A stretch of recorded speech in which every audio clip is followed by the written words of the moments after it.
In a narration found in Sunan Ibn Majah, number 4102, the Holy Prophet Muhammad, peace and blessings be upon him, advised how to obtain the love of people. A Muslim can obtain the love of people by avoiding and desiring their worldly possessions.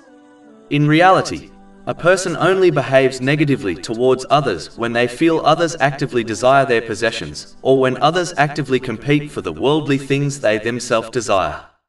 Meaning, the fear of losing what one possesses and losing out on the things which they desire through competition with others can lead to negative feelings towards others.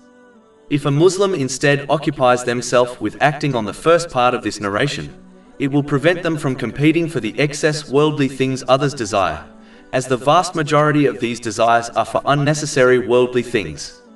And if a Muslim keeps their harm away from the self and possessions of others, which according to a narration found in Sunan an-Nasai, number 4998, is the sign of a true believer, then they will gain the love of people also.